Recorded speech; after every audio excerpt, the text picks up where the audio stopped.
Hi అండి. Welcome back to కథల పొదరిల్లు. ఈరోజు story 'love you my wife' episode number 37. కథను రచించిన వారు చిన్ను గారు, వాయిస్ ఓవర్ మీ శ్వేత. ఇక లేట్ చేయకుండా స్టోరీలోకి వెళ్ళిపోదాం. అందరికీ ఒక చిన్న రిక్వెస్ట్ అండి. నాకు ఇంకొక ఛానల్ ఉంది. మీ అందరికీ తెలుసో తెలీదో 'నిన్ను కోరిన కథలు' ఛానల్. సో, ఈరోజు ఆ ఛానల్‌లో కొత్త స్టోరీ అప్‌లోడ్ అవుతుంది. సో, నేను ఈ వీడియో కింద కొలాబరేట్ చేస్తాను ఛానల్‌ని. ప్లీజ్ ముందుగా సబ్స్క్రైబ్ చేసుకొని పెట్టుకోండి. ఎందుకంటే ఈ స్టోరీ అప్‌లోడ్ అయిన కాసేపటికి అంటే 1 అవర్‌కి, 1 ½ అవర్‌కి కొత్త స్టోరీ అప్‌లోడ్ చేస్తాను. సో, ఆ ఛానల్‌ని కూడా అలాగే ఆ వీడియోని కూడా సపోర్ట్ చేయండి. ఓకే. ప్లీజ్ కొలాబరేట్ చేస్తాను. అలాగే కమ్యూనిటీలో పోస్ట్‌లో కూడా ఇస్తాను లింకు. ప్లీజ్ సబ్స్క్రైబ్ చేసుకోండి. సపోర్ట్ చేయండి. ఇక లేట్ చేయకుండా స్టోరీలోకి వెళ్ళిపోదాం. జానకి, నువ్వేంటి ఇక్కడ? ఇంకా ఇక్కడే ఉన్నావు? టైం చాలా అయింది కదా! నీ రూమ్‌కి వెళ్ళకుండా ఇక్కడేం చేస్తున్నావు? అత్తయ్య, నేను చదువుకోవాల్సింది చాలా ఉంది. ప్రిపేర్ అవుతున్నాను. జానకి, నీకు ఆల్రెడీ చెప్పాను. నువ్వు చదువుకోవాలంటే ముందు భారీగా నీ బాధ్యతలు నిర్వర్తించాలి. మీకేం పెళ్ళై 10 ఏళ్ళు కాలేదు. కొత్తగా పెళ్ళైన వాళ్ళు ఇలా ఉంటే మీ మధ్య అండర్‌స్టాండింగ్ ఎలా ఉంటుంది? జానకి, మళ్ళీ చెప్తున్నాను. రామ అంటే నాకు ప్రాణం. నువ్వెలా ఉన్నా కూడా రామ విషయంలో నెగ్లెక్ట్‌గా ఉంటే మాత్రం క్షమించను. అంటే? ఇప్పుడు నేనేం చేయాలి? తన కొడుకుతో కాపురం చేయమంటుందా ఏంటి? ఇదే అగ్రిమెంట్ పెళ్ళి అని తెలిస్తే నన్నిక్కడే చంపేస్తుందేమో. జానకి, ఏం ఆలోచిస్తున్నావు? నీకు చెప్పేది అర్థమవుతుందా? హా అత్తయ్య, అదేం లేదు. మీరు చెప్పేది ఆలోచిస్తున్నాను. మీకు హర్ష గారంటే చాలా ఇష్టం అనుకుంటా కదా? జానకి, అమ్మకి అందరూ సమానమే. కానీ తనను మొదట అమ్మను చేసిన తన బిడ్డ మీద ప్రేమ ఎక్కువే ఉంటుంది. రామ నా కడుపులో ఉన్నప్పుడు తను నన్నెప్పుడూ అమ్మ అని పిలుస్తాడు, ఎలా ఉంటాడో అని ప్రతి క్షణం ఎదురు చూశాను. ఇది చెప్తే తెలిసేది కాదు, అనుభవిస్తేనే తెలిసేది. నువ్వు అమ్మ అవుతావు కదా, అప్పుడు తెలుస్తుంది. జానకి, నీకోసం రామ వెయిట్ చేస్తుంటాడు. నువ్వెళ్ళు అంటూ జానకిని అనేసరికి జానకి స్టెప్స్ ఎక్కి వెళ్తుంది. అనసూయ వెనక్కి తిరిగేసరికి తన దగ్గరకొచ్చిన నామిని చేతిలో ప్లేట్ అను అంటి చేయి తగిలి కింద పడి పగిలింది. నామిని అనసూయకేసి భయంగా చూస్తుంది. అనసూయ నామిని చెంప పగల కొడుతూ, నీకు చెప్పిన పని చేయడం తెలీదు. కనీసం చెయ్యాల్సిన పని కూడా తెలీదా? ఎప్పుడు ఇలానే ఏదొకటి చేస్తూనే ఉంటావా? అందరికీ పొరపాట్లు చేయడం అలవాటు. కానీ నీకు అలవాటే పొరపాటయింది. ఈ టైం వరకు నిన్నెవడుండమన్నాడు? వర్కర్స్ టైం తెలుసు కదా, ఫస్ట్ ఇక్కడి నుంచి వెళ్ళు అంటూ సీరియస్‌గా తిట్టేస్తుంది. ఏయ్, అలా వెళ్ళిపోతావేంటి? ఫస్ట్ నువ్వు చేసింది క్లియర్ చేసి వెళ్ళు అంటూ అనసూయ అనేసరికి నామిని క్లీన్ చేస్తుంది. వామ్మో, అత్తయ్యను చూస్తుంటే రోజుకో రకంగా కనిపిస్తున్నారు. కాసేపు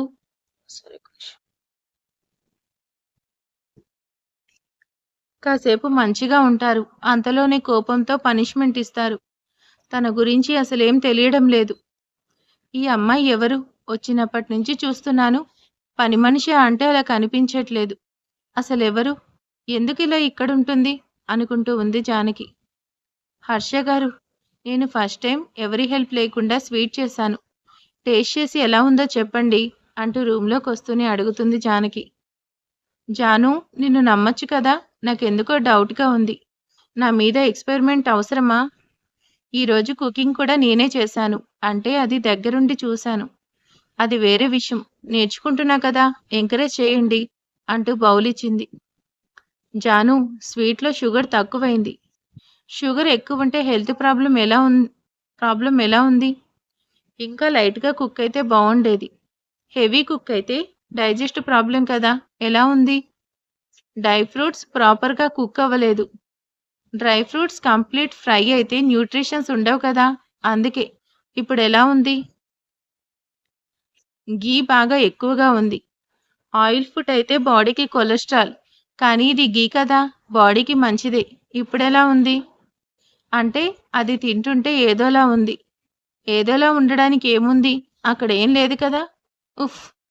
ఇప్పుడేంటి, తను చేసింది బావుందని చెప్పే వరకు వదిలేయలేదు అనేసి అనుకుంటూ, జాను, ఇట్స్ గుడ్, నైస్, చాలా బావుంది. వావ్! థాంక్ యూ హర్ష గారు. నా కుకింగ్ వచ్చిందని మా అమ్మకి కాల్ చేసి చెప్తానంటూ జానకి హడావిడిగా బాల్కనీలోకి వెళ్ళింది. My God! అంటూ హర్ష వాష్రూమ్‌కి పరిగెత్తాడు. తన కుకింగ్ స్కిల్స్ నా మీద ఎక్స్‌పెరిమెంట్ చేస్తుంది. తనకి కుకింగ్ వచ్చేలోపు నా ప్రాణమే పోయేలా ఉంది. నన్ను నువ్వే కాపాడాలి గాడ్! ఇలాంటివి తింటే పోతాను. జానకి కవితకి కాల్ చేసి మాట్లాడుతూ గార్డెన్‌లో ఏదో డౌట్‌గా అనిపిస్తుంటే కాల్ కట్ చేస్తూ గార్డెన్ వైపు చూసింది. హర్ష గారు అంటూ జానకి రూమ్‌లోకి పరిగెడుతూ వస్తూ అప్పుడే వాష్రూమ్ నుండి వస్తున్న హర్షని ఢీకొట్టేసరికి ఇద్దరూ కూడా ఒకరి మీద ఒకరు పడ్డారు. Janu what happened? అలా వస్తున్నావు? నువ్వు చేసింది నేను కదా టేస్ట్ చేసింది. నీకేమైంది? అంటే ఏంటి? నేను చేసిన స్వీట్ బాలేదంటున్నారా? అంటే నా కుకింగ్ రాలేదంటున్నావా? నాకేం తెలీదనుకుంటున్నావా? జాను నీకో దండమే తల్లి. నీతో ఆర్గ్యూ చేసే ఓపిక నాకు లేదు. My God! ఆర్గ్యూ అంటే గుర్తొచ్చింది. మీ ఇంటికి దొంగొచ్చాడు. వాట్? షూ! తెలుగులోనే కదా చెప్పింది దొంగొచ్చాడు. ఎందుకొచ్చాడు? ఎలా వచ్చాడు? నువ్వెళ్ళి ఇంటర్వ్యూ చేస్తావా? జోక్ బావుంది. మనం వెళ్ళి పట్టుకోవాలి. పదండి. లేదంటే దొంగ వెళ్ళిపోతాడు. Janu, it's highly secure device. ఇక్కడికి దొంగలు కాదు కదా, కనీసం దెయ్యాలు కూడా రాలేదు. నువ్వేదో కన్‌ఫ్యూజ్ అవుతున్నావు. హర్ష గారు నన్నే నమ్మట్లేదు కదా! ఇప్పుడే ప్రూవ్ చేస్తాను పదండి. లేదంటే దొంగ పారిపోతాడు పదండి. అంటూ హర్షని తీసుకొని గార్డెన్‌లోకొచ్చింది. జాను నువ్వే చూస్తున్నావు కదా ఇక్కడెవరూ లేరు. పద. I'm sleepy. హర్ష గారు దొంగ అంటే మీ ఇంటికొచ్చే అల్లుడు అనుకున్నారా? ఎదురుగా ఉండడానికి? దొంగండి దొంగ. ఎక్కడో నక్కుంటాడు. మనల్ని చూసి పారిపోతాడు. మనం కూడా దొంగని పట్టుకోవాలంటే హా! ఏం చేయాలి? పోలీసుల్ని తీసుకురావాలా? హీహీ! Nice joke. ఇప్పుడు మనకి కావాల్సింది పోలీస్ కాదు. మనం కూడా దొంగలా వాడిని పట్టుకోవాలి. పదండి. అంటూ హర్షని బెండ్ చేయించి నడిపిస్తుంది. జాను నా నడుం విరిగిపోతుంది. నీకేం? ఇంతే ఉన్నావు. కాబట్టి సింపుల్‌గా వెళ్తున్నావు. అంటే ఏంటి? ఇప్పుడు నన్ను పొట్టిగా ఉన్నావని ఇండైరెక్ట్‌గా అంటున్నావా? హాహా! డైరెక్ట్‌గానే అన్నాను. నీకే అర్థం కాలేదు.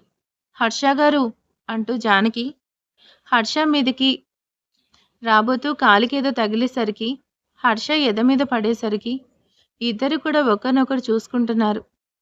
జానకి హర్షని చూస్తూ తన వెనకే ఉన్న ముసుగు వేసుకొని ఉన్న దొంగని చూడగానే హర్ష గారు ఆ దొంగ నీ వెనకే ఉన్నాడు అంటూ దొంగని పక్కనే ఉన్న కర్రతో కొట్టడం స్టార్ట్ చేసింది. జానకి దొంగ అంటూ అరవడం స్టార్ట్ చేయగానే అందరూ కూడా గార్డెన్లోకి వచ్చారు. హర్ష గారు చూసారా నేను దొంగను పట్టేసుకున్నాను. అందరూ చూడండి నేనే దొంగను పట్టుకున్నాను. జానకి అసలు ఫస్ట్ ఆ ముసుగులో ఉంది ఎవరో చూడనివ్వంటూ జేపీ అంకుల్ తన మీద ఉన్న ముసుగు తీయగానే ఏవండి అంటూ ఏడుస్తుంది కావేరి. కావేరి నువ్వేంటి ఇక్కడేం చేస్తున్నావు? ఏవండి నైట్ విత్ గోస్ట్ అనే కాన్సెప్ట్తో షార్ట్ ఫిలిం తీస్తుంటే ఎవరో వచ్చినట్టు అలికిడయ్యింది. వదిన చూస్తే తిడుతుంది. అందుకే ఇలా వచ్చాను. కానీ జానకి నన్ను దొంగ అంటుంది. ఛీ! నువ్విప్పటికి చేసింది చాలు. రామబాబు జానకిని తీసుకుని వెళ్ళు. కావేరి నువ్వు పిచ్చి పనులు చేయకుండా ఉంటావా?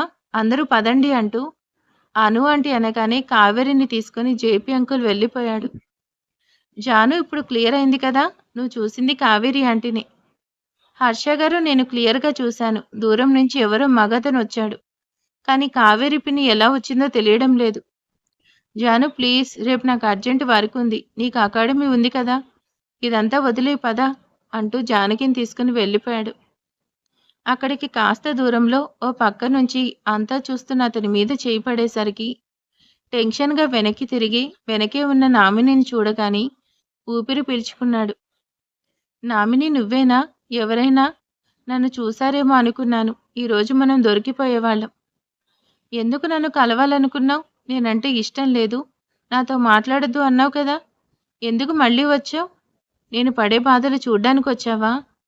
నామిని ఎందుకు ఇలా టార్చర్ చేస్తున్నావు? నువ్వంటే నాకెంతిష్టమో నీకు తెలుసు కదా! కానీ సిచ్యువేషన్స్‌కి మౌల్డ్ అవ్వాలి కదా! నాకదంతా తెలీదు. నిన్ను మర్చిపోయి ఇలా ఉండడం నా వల్ల కాదు. మన లవ్ విషయం తెలిస్తే మామ్ ఒప్పుకోదు. అందుకే మనమే పెళ్లి చేసుకుందాం. తర్వాత అన్నీ అవే సెట్ అవుతాయి. నామిని ఏం మాట్లాడుతున్నావు? ఒకసారి జరిగింది మర్చిపోయావా? ఓ పెళ్లి వల్ల అను ఆంటీని, నీ అన్నను శాశ్వతంగా దూరం చేసుకుంది. మా అక్క మీ అన్న పెళ్లి చేసుకోవటం వల్ల మన ఫ్యామిలీస్ మధ్య దూరం పెరిగింది. ఇప్పుడు మన పెళ్లి వల్ల అది ఇంకా పెరగకూడదు. ఏదొకటి చేసి ఆంటీని ఒప్పించడానికి ట్రై చేద్దాం. మామ్ ఒప్పుకుంటుందని ఆశ లేదు. మోసం చేసి పెళ్లి చేసుకున్నాడని కన్న కొడుకుని దూరం చేసుకుంది. తనకి నచ్చని పని చేశానని కూతుర్ని నన్నే దూరం పెట్టింది. నువ్వు చాముండి ఆంటీ కొడుకని తెలిసిన నిన్ను క్షమించింది. కానీ మనం లవ్లో ఉన్నామంటే మాత్రం మామ్ ఒప్పుకోదు. Namini, I don't know, but wait చేద్దాం. మనకి ఏదొక ఛాన్స్ దొరుకుతుంది. Let's hope for best. ఈరోజు వదిన నిన్ను చూసేసింది. ఇకపై నువ్వు కేర్ఫుల్గా ఉండాలి.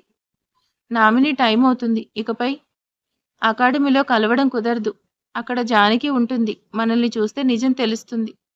మన మీటింగ్ స్పాట్కి ఏదైనా ప్లేస్ చూసి మెసేజ్ చేస్తానంటూ అతను అక్కడి నుంచి వెళ్ళిపోయాడు. జాను ఇంకా థింక్ చేసింది చాలు.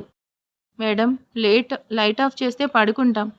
హర్ష గారు, నేను థింక్ చేస్తున్నా, నన్ను డిస్టర్బ్ చేయకండి. నేను అక్కడ కింద పిన్నిని కాదు చూసింది. జాను, నువ్వే కన్ఫ్యూజ్ అవుతున్నావేమో. అత్తను చూసి అలా అనుకుంటున్నావేమో. హర్ష గారు అంటే ఏంటి? నా కళ్ళు కనిపించట్లేదు అనుకుంటున్నారా? నేను క్లియర్గా చూశాను. అక్కడ నేను చూసింది షర్ట్ అండ్ ప్యాంట్. మరి మీ అత్త వేసుకుందా? హీహీ, ఏమో, మా అత్త జీన్స్ ట్రై చేసిందేమో, ఎవరికి తెలుసు. నాకు వర్క్ ఉంది, నన్ను పడుకోనిస్తావా? హాహా, ఏం వర్క్ ఉంది? మీ గర్ల్ ఫ్రెండ్ని మీట్ అవ్వాలా? అంతకంటే ఇంకేం వర్క్ ఉంది తమరికి? ఓయ్, అంటే ఏంటి నీ ఉద్దేశం? నాకు వేరే వర్క్ లేదనుకున్నావా? ఎప్పుడు అమ్మాయిల చుట్టూ తిరగడమే నా పని అనుకున్నావా? అయినా నేను తిరిగితే తిరుగుతాను. నీకెందుకంత జెలసీ? నాకేం జెలసీ లేదు అంటూ మూతి తిప్పుతూ వచ్చి బెడ్ మీద కూర్చుంది. హర్ష గారు ఏంటి అప్పుడే పడుకున్నారా? హా, ఇంకేం చేయమంటావు? నైట్ పడుకోకుండా ఇంకేం చేయాలి? అంటే అది ఇంకేమైనా చేయొచ్చు కదా. వాట్? అంటూ హర్ష పడుకున్నవాడు కాస్త దెబ్బకి లేచి షాక్గా చూస్తున్నాడు. ఏమైంది హర్ష గారు? కాసేపు మాట్లాడుకోవచ్చు కదా అన్నాను. దానికి ఇంత రియాక్షన్ అవసరమా? ఓ, నువ్వు మాట్లాడుకుందామన్నావా? నేనింకా హా, మీరేమనుకు అనుకున్నట్టు? నేనేదో అనుకున్నాలే జాను, వదిలే. ఇప్పుడెందుకు? ఛీ, అది బుర్రా లేదు భూతా అంటూ హర్షని పిల్లోతో కొట్టడం స్టార్ట్ చేసింది. జాను, ఏం చేస్తున్నావే? నేనేం చేశాను అంటూ జానకి నుంచి తప్పించుకుంటూ జానకి చేతిలో నుంచి పిల్లో లాక్కుంటూ, మిడ్ నైట్ ఇదంతా అవసరమా? నిద్ర ఎలాగో పోయింది. మరి కాసేపు మాట్లాడుకుందామా? యాక్చువల్లీ నాకు ఇష్టం లేదు, బట్ మీరు అడుగుతున్నారు కాబట్టి ఒప్పుకుంటాను. అమ్మయ్య, బ్రతికించావు అంటూ హర్ష రిలాక్స్ అవుతూ, అకాడమీకి వెళ్ళావు కదా, అంతా బానే ఉందా? నిన్నేమైనా క్వశ్చన్ చేశారా? హర్ష గారు అకాడమీ అంటే గుర్తొచ్చింది. ఈరోజు అకాడమీకి వైష్ వచ్చాడు. వైష్, మహి లవ్లో ఉన్నారు కదా, వాళ్ళ పేరు బాగుంటుంది. వాళ్ళు పెళ్లి చేసుకోవచ్చు కదా. జాను, వైష్ పెళ్లి అనుకున్నంత సింపుల్ కాదు. తన చుట్టూ చాలా కాంప్లికేషన్స్ ఉన్నాయి. అసలు వాడు మహిని లవ్ చేశాడంటే నేనే నమ్మలేకపోయాను. మహి తన మావయ్య కూతురే కానీ ఈ పెళ్లికి తన మావయ్య ఒప్పుకోడు. ఎందుకు? హానికి ఇప్పుడు అదంతా చెప్పిన అర్థం కాదులే. కానీ నీకేమైనా మాట్లాడొచ్చు కదా. హర్ష గారు, నాకు ఐస్ క్రీమ్ తినాలనుంది. నన్ను ఐస్ క్రీమ్ కోసం బయటికి తీసుకెళ్తారా? నేను మా ఇంట్లో ఉన్నప్పుడు ఎప్పుడంటే అప్పుడు ఐస్ క్రీమ్ కోసం వెళ్ళేదాన్ని. కానీ ఇప్పుడు ఇక్కడ అస్సలు కుదరట్లేదు. జాను, ఏమైనా కూడా నువ్వు చాలా టిపికల్ క్యారెక్టర్. నిన్ను అర్థం చేసుకోవడం చాలా కష్టం. బయట వర్షం పడేలా ఉంది. ఎవరైనా క్లైమేట్ కూల్గా ఉంటే ఐస్ క్రీమ్ తింటారా? జానకి తన కళ్ళను గుండ్రంగా తిప్పుతూ, నేను తింటాను కదా. అసలు చాలా బాగుంటుంది వర్షం పడుతుంటే ఐస్ క్రీమ్ తింటాం. నాకు చాలా చాలా ఇష్టం. కానీ మా అమ్మే నన్ను పంపించదు. అందుకే తెలియకుండా దొంగలా వెళ్ళేదాన్ని. కానీ తర్వాత అమ్మకి దొరికి తన్నులు తినేదాన్ని. హర్ష మాటకి నవ్వుతూ, జాను, నీకు ఇప్పుడు ఐస్ క్రీమ్ తినాలనుంది కదా, పద అంటూ పైకి లేచాడు. హర్ష గారు, అంటే నన్ను నిజంగా ఐస్ క్రీమ్ కోసం బయటికి తీసుకెళ్తారా? హా జాను, అదే కదా చెప్పేది, పద అంటూ జానకిని తీసుకుని గార్డెన్ వైపు వెళ్తున్నాడు. హర్ష గారు, మెయిన్ గేట్ ఆ సైడ్ ఉంది కదా, ఇటువైపు ఎందుకు వెళ్తున్నారు? హీహీ, నాకు తెలుసు కదా, నువ్వు సైలెంట్గా నా వెనకే వస్తే మంచిది అంటూ జానకిని కాంపౌండ్ వాల్ దగ్గరికి తీసుకెళ్లి వాల్ జంప్ చేశాడు. ఓయ్, చూస్తున్నావేంటి? చెయ్యివ్వు, ఎవరైనా చూస్తారు. వామ్మో, మీ దగ్గర చాలా కళలున్నాయి. ఇంత హైట్ నా వల్ల కాదు అంటున్న జానకి మాటకి హర్ష జానకిని దిగి 2 చేతులతో ఎత్తుకున్నాడు. ఓయ్ ఏం చూస్తున్నావు పట్టుకో అంటున్న హర్ష మటికి నార్మల్ అయింది. జాను ఏం చేస్తున్నావే? హర్ష గారు నిన్ను పట్టుకుంటే ఎందుకు సైలెంట్ అయ్యావు? నార్మల్ టైంలో బానే మాట్లాడతావు కదా, నీకేమైంది? అలా సైలెంట్ అయిపోయావు అనేసి అనుకుంటూ హర్ష పక్కన నడుస్తుంది. జాను ఏంటి సైలెంట్గా ఉన్నావు? ఏమైనా మాట్లాడొచ్చు కదా. యాక్చువల్లీ నువ్వు మాట్లాడితేనే బాగుంటుంది. హర్ష గారు వావ్ ఐస్ క్రీమ్ మీరు వాలెట్ తీసుకొచ్చారు కదా, లేదంటే తిన్న తర్వాత అరిగేదాకా పరిగెత్తాలి అంటూ హర్ష తన వాలెట్ ఇవ్వగానే జానకి పరిగెడుతూ ఐస్ క్రీమ్ బండి దగ్గరికి వెళ్ళి చిన్నపిల్లల ఐస్ క్రీమ్ తింటూ ఉంది. కల్మషం లేకుండా నవ్వుతున్న జానకిని చూడగానే హర్ష పక్కనే నిలబడి తనను చూస్తూ ఉన్నాడు. హర్ష గారు ఈరోజు మీ వాలెట్ ఖాళీ చేశాను. అన్నీ నేనే తినేశాను కదా, మీకేం లేదని ఫీల్ అవుతున్నారా? ఇది మీకోసమే తీసుకొచ్చాను. జాను యాక్చువల్లీ నాకు ఐస్ క్రీమ్ అంటే నచ్చదు. నేనెప్పుడు టేస్ట్ కూడా చేయలేదు. నాకు నచ్చనిది నేనెప్పుడు చెయ్యను ప్లీజ్. హర్ష గారు టేస్ట్ చేస్తేనే కదా నచ్చేది లేని తెలిసేది. టేస్ట్ చేయండి అంటూ హర్షని ఫోర్స్ చేస్తుంటే జాను ప్లీజ్ అంటూ హర్ష కంపెల్ చేస్తుంటే జాను చేతిలో ఐస్ క్రీమ్ హర్ష ఫేస్కి అయ్యేసరికి జాను హర్షని వెక్కిరిస్తూ నవ్వుతుంది. జాను ఏం చేస్తున్నావు? ఈరోజు అయిపోయావు నా చేతిలో అంటూ జానకి వెనక్కి పడుతుంటే ప్లీజ్ నేను కావాలని చేయలేదు వదిలేయండి. హర్ష జానకి వెనకే వచ్చి జానకిని పట్టుకుంటూ నాయకై ఐస్ క్రీమ్ రాసావు కదా అయిపోయావు అంటూ జానకిని వెనక నుంచి పట్టుకుంటూ తన చేతుల్ని లాక్ చేసి వెనక నుంచి జానకి మెడ మీద తన తల ఆనిస్తూ జానకి ఫేస్కి ఐస్ క్రీమ్ పూస్తున్నాడు. హర్ష గారు ప్లీజ్ డోంట్ డూ దిస్ అంటూ ఫేస్ని అటువైపు ఇటు టర్న్ చేస్తూ ఉంటే హర్ష మీసాలు జానకి బుగ్గను తాకేసరికి జానకికి తను ఉన్న పొజిషన్ చూసుకునేసరికి హర్షని అలానే చూస్తుంటే హర్ష కూడా రియలైజ్ అవుతూ జానకిని వదిలేశాడు. జానకి హర్ష చేతులు విడిపించుకుంటూ హర్ష గారు ఇప్పుడు ఏం చేస్తారు? నన్ను పట్టుకోలేరు కదా అంటూ రోడ్డు క్రాస్ చేసి పరిగెడుతూ సడన్గా కారు వచ్చేసరికి భయంతో కళ్ళు మూసేసింది. జానకి మీదకి కారు రావడం చూసిన హర్ష కూడా జాను అంటూ కంగారుగా తన దగ్గరకు వచ్చాడు. Janu are you fine? నీకేం కాలేదు కదా? జానకి కళ్ళు తెరిచేసరికి తనకేం కాలేదు కదా అనేసి రిలాక్స్ అవుతూ హర్ష గారు ఈ రోజుతో నా చాప్టర్కి ఎండ్ కార్డ్ అనుకున్నాను. ఈ జానకి కలగన్న ఐఏఎస్ కలలానే మిగిలిపోతుంది అనుకున్నాను. అసలు ఇంత ర్యాష్ డ్రైవింగ్ చేసిందెవరు? కనీసం బయటకు కూడా రాకుండా ఏం చేస్తున్నాడు? అయిపోయాడు వాడు నా చేతిలో. కార్ దగ్గరికి వెళ్ళింది. నీకు అసలు డ్రైవింగ్ వచ్చా? ఏంటా ర్యాష్ డ్రైవింగ్? నిన్నే అడుగుతుంటే అలానే ఉంటావేంటి? బయటకు వచ్చేది లేదా? జాను ఇప్పుడు ఇదంతా అవసరమా? వెళ్ళిపోదాం, టైం అవుతుంది. హర్ష గారు ఏం కాదు, నేనున్నాను కదా, మీకు భయమైతే నన్ను తలుచుకోండి అన్నట్టు మీకు ఫైటింగ్ వచ్చు కదా, వచ్చులే. ఆ రోజు కొట్టడం గుర్తుంది కదా. నువ్వేంటి ఇంకా లోపలే ఉన్నావు? నీకే కారుందని పొగరా? జాను వదిలే వదిలే మేడం, న్యూసెన్స్ ఎందుకు అంటూ జానకి నాపుతుంటే హర్ష గారు మీకేం తెలీదు, నన్ను ఆపకండి అంటూ కారు దిగుతున్న అతన్ని చూడగానే జానకి షాక్గా అలానే నిలబడిపోయింది. కారు దిగని అతను కూడా వాళ్ళని చూస్తూ ఉన్నాడు. వివిత్, ఈ టైంలో నువ్విక్కడేం చేస్తున్నావు? సారీ, ఆఫీస్ నుంచి వస్తున్నారా? వివిత్ తన స్పెట్స్ని తీస్తూ ఈ క్వశ్చన్ నేను అడిగితే కరెక్ట్గా ఉంటుంది కదా అంటూ చిన్న స్మైల్ చేస్తూ నువ్వేం చేస్తున్నావు నార్మల్గా అడిగాడు. నథింగ్ బ్రో, ఏదో క్యాజువల్గా వచ్చాను అంటూ జానకిని చూస్తూ నీకు చెప్పలేదు కదా, she is my wife, Mrs Janaki Harshit Ram. Janu తను నాకు బాగా తెలిసిన అతను, వివిధ్ రాజ్పూత్ అంటూ ఇద్దరిని ఒకరినొకరికి ఇంట్రడ్యూస్ చేశాడు. Janaki nice to meet you అంటూ తనకి షేక్ హ్యాండ్ ఆఫర్ చేశాడు. జాను తను నాకు బాగా కావలసిన వాడు, షేక్ హ్యాండ్ ఇస్తున్నాడు అంటూ హర్ష అనేసరికి వివిధ్ని చూసిన షాక్లోనే జానకి కూడా షేక్ హ్యాండ్ ఇచ్చింది. Harsha bro, sorry sorry to disturb you, మీ వైఫ్ అండ్ హస్బెండ్ని డిస్టర్బ్ చేసినట్టున్నాను కదా, చాలా లేట్ అయింది. ఇఫ్ యూ డోంట్ మైండ్ కావాలంటే లిఫ్ట్ ఇస్తాను. Thank you, but walkable distance కదా, మేము వెళ్ళిపోతాం. ఇప్పటికే లేట్ అయింది కదా, నీకు డిస్టర్బెన్స్ ఎందుకు? అలాంటిదేం లేదు, మిమ్మల్ని డ్రాప్ చేసేంత టైం ఉంది. Please come Janu. వివిత్ తనని జాను అనేసి అలా కలివిడిగా అనేసరికి జాను అండ్ హర్ష ఇద్దరు కూడా వివిధ్ని చూస్తున్నారు. వివిధ్‌కి తానేమన్నాడో రియలైజ్ అయ్యేసరికి సారీ మిమ్మల్ని మీ హస్బెండ్ జాను అనేసరికి బై మిస్టేక్ అలా అనేశాను. Harsha bro I am extremely sorry. షూ డోంట్ వరీ బ్రో తన నేమ్ అదే కదా! పేరుతో పిలిస్తే తప్పేముంది? జాను అంతగా అడుగుతున్నారు. వెళ్ళకపోతే బాగోదు ప్లీజ్ అంటూ జానకితో కలిసి కారులో స్టార్ట్ అయ్యాడు. Vividh it's getting late but next time నువ్వు నీ వైఫ్ లంచ్‌కి కంపల్సరీ రావాలి.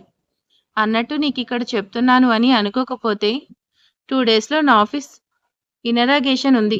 నువ్వు నీ వైఫ్ తప్పకుండా రావాలి. హర్ష నేనేం అనుకోలేదు. తప్పకుండా మళ్ళీ కలుస్తాను. ఇకపై కలుస్తూనే ఉంటాను.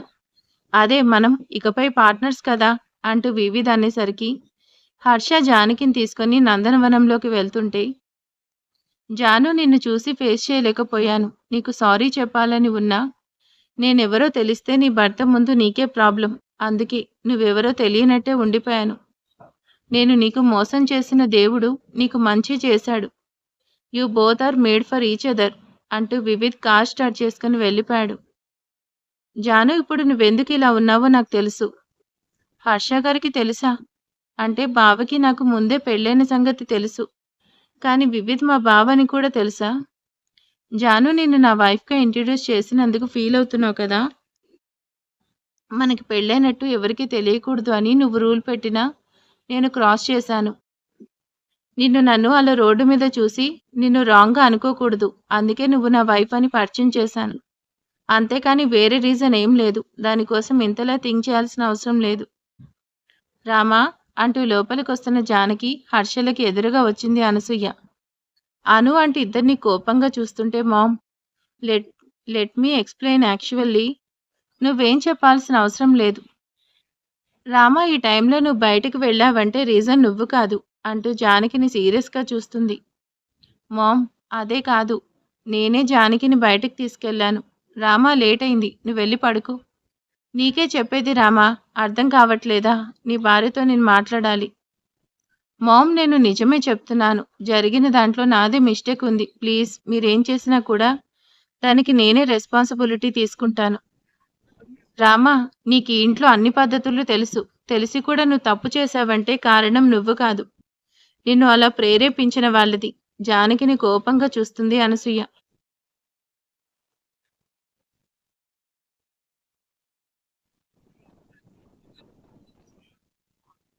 వదిన చేతిలో ఈరోజు జానకి చాప్టర్ క్లోజ్ అనేసి కావేరి అండ్ జేపీ, కల్పిత్, ఆనంద్ అందరూ చూస్తున్నారు. జానకి నీకు ఆల్రెడీ చెప్పాను కదా నేనేమైనా సహిస్తాను కానీ తప్పుని, అబద్ధాన్ని ఒప్పుకోను. నా ఇంట్లో దేనికైనా స్థానం ఉంటుంది కానీ తప్పు చేసిన వాళ్ళకి కాదు. నువ్వు ఈ ఇంటి కోడలిగా ఈ ఇంటి పరువు కాపాడాలి కానీ అర్ధరాత్రి ఇల్లు దాటి పరువు పోయేలా చేశావు. నేనేం తప్పు చేశాను అత్తయ్య? ఎందుకు దీన్ని ఇంత సీన్ చేస్తున్నారు? నేనేం పరాయి వాళ్ళతో వెళ్ళలేదు కదా! హర్ష గారితోనే వెళ్ళాను. జానకి నువ్వు నీ భర్తతో వెళ్ళడం తప్పు పట్టట్లేదు. కానీ ఈ టైంలో వెళ్ళడం తప్పే. చేసింది తప్పు. మళ్ళీ ఎదురు మాట్లాడుతున్నావు? అను జానకి కొత్త కోడలు కదా! తనకిక్కడ పద్ధతులు తెలీదు. నెమ్మదిగా తెలుసుకుంటుంది. ఆనంద్ గారు తను తెలుసుకోవాలి. ఎందుకంటే తను ఇంటి కోడలు. రేపు ఈ ఇంటిని నడిపించాలంటే ఇలా ఉంటే కుదురుతుందా? ఈరోజు చిన్న తప్పని క్షమిస్తే రేపు ఆ తప్పులు చేయడమే అలవాటవుతుంది. మీరెందుకు ఇంత చిన్నదాన్ని పెద్ద చేసి చూపిస్తున్నారు? నేను తప్పు చేశానని అనుకుందాం. మరి మీరేం చేస్తున్నారు? కోడల్ని అందరిలో నిలబెట్టి మాట్లాడడం తప్పు కాదా? తప్పు చేయకుండా ఎవరూ ఉండరు. కానీ ఆ తప్పుని క్షమించడం తెలిసుండాలి. కానీ మీకు అది తెలియదనుకుంటా. జాను కాసేపు సైలెంట్‌గా ఉంటావా? ఎందుకు ఆర్గ్యూ చేస్తున్నావు? హర్ష గారు నేనేం చేయట్లేదు. మీ మామ్ చేస్తున్నారు. ఫస్ట్ ఆమెకి చెప్పండి. నేను తప్పు చేశానంటే ఒప్పుకోను. బయటకు వెళ్ళడమే తప్పైతే నన్ను బయటికి తీసుకెళ్ళింది మీరు. మీరు చెప్పకుండా వెళ్ళడమే తప్పైతే చెప్పకుండా తీసుకెళ్లడం కూడా తప్పే కదా! మరెందుకు మిమ్మల్నేం అనకుండా నన్నే అంటుంది? ముందైతే మీ అమ్మకు చెప్పండి. జానకి అంటూ జానకి చెంప పగలగొట్టింది. అనసూయ చేసిన దానికి అందరూ కూడా షాక్‌గా చూస్తున్నారు. రామా నీకు తాళి కట్టిన భర్త తనను గౌరవించడం తెలియాలి. కానీ నీకు కనీసం భర్త అనే ఆలోచన కూడా లేదు. అందుకే అందరిలో నీ భర్తని ఎదిరించి మాట్లాడుతున్నావు. అత్తకి వాల్యూ లేకుండా చేస్తున్నావు. ఇదేనా నీకు మీ అమ్మ నేర్పించిన సంస్కారం? మంచి మర్యాద తెలియకుండా పెంచిందా? నా ఇంట్లో తప్పు జరగదు. తప్పు చేసిన వాళ్ళకి శిక్ష పడాల్సిందే. నీ తప్పు నీకు తెలిసే వరకు నువ్విక్కడే గుమ్మం బయట నిలబడి ఉండాలి. లోపలికి అడుగు కూడా పెట్టకూడదు. ఎవరు తనకి మంచినీళ్ళు కూడా ఇవ్వకూడదు. జానకి నీ తప్పును ఒప్పుకున్నప్పుడే ఈ ఇంట్లో నువ్వు అడుగు పెడతావు. మామ్, రామా, నా నిర్ణయంలో మార్పు లేదు. నీ భార్యకు అర్థమయ్యేలా చెప్పు. ఎవరితో ఎలా ఉండాలో తెలుసుకోమని చెప్పు. అందరూ పదండి. అత్తయ్య, నేను తప్పు చేశాననుకుంటే కాలు పట్టుకోవడానికి కూడా వెనకాడను. కానీ నేనేం తప్పు చేయలేదు. నా తప్పు లేనప్పుడు తలదించాల్సిన అవసరం లేదు. మీరు పిలిచే వరకు నేను కూడా ఇక్కడే ఉంటాను. జానకి, తప్పు చేస్తే నేను సహించను. నీ తప్పుని ఒప్పుకునే వరకు నిన్ను క్షమించను. రామ, నువ్వు పద నాన్న అంటూ రామ చేయి పట్టుకుంది. మామ్ అంటూ రామ అనసూయ చేయి విడిపించుకున్నాడు. మామ్, జానకి తప్పు చేసిందంటే దానికి మెయిన్ రీజన్ నేనే కదా. జానకిని పెళ్లి చేసుకున్నప్పుడే ప్రమాణం చేశాను. తన ప్రతి కష్టంలోనూ సుఖంలోనూ తోడుగా ఉంటానన్నాను. మరి తన కష్టంలో తనని ఎలా వదిలేస్తాను? జానకి లోపలికొచ్చే వరకు నేను ఇక్కడే ఉంటాను. రామా, నువ్వు ఈ అమ్మ మాటకి ఎదురు చెప్తున్నావా? ఏదేమైనా నా రామ నా మాటను కాదంటాడు అనుకోలేదు.